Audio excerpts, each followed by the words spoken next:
In the world of sales, what is sandbagging and why does it matter?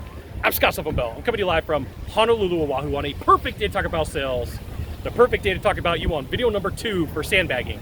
So the first video we talked about that there's salespeople out there that don't want to put in the work and the effort in front of the team because they're scared that someone's going to get and understand what they're doing and take value from them, and all they're doing is taking value from the team. And in the second version, you may have an owner, a coach, somebody who's in the front of the room, and they do something along these lines. They're going to say, well, you know, as a team, tell me what you guys are doing in this given circumstance.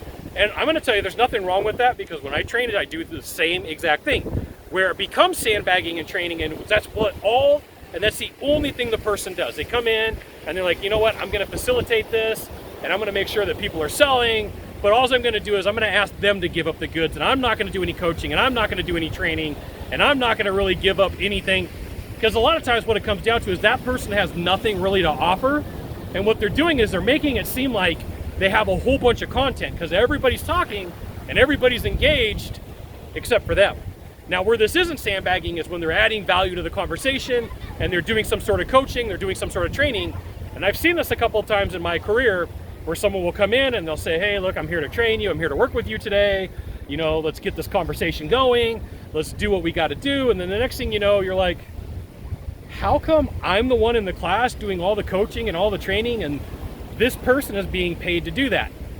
Sandbagging goes both ways. It could be the coach, the mentor, the trainer. It could also be the employee.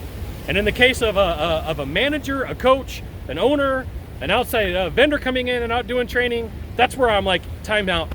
You know what? If all you're doing is asking me to give the goods when that's your job, I'm going to have to bow out gracefully and take a time out and say it's not my job to teach if I'm not the coach and I'm not the instructor. I don't mind adding value.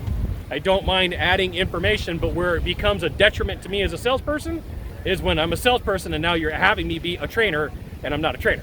Make sense? You got one thing to do from here, just one thing. Find the subscribe button and just click on it. Every time I send out a video, you'll get an update that says Scott Bell Consultant sent another fantastic video.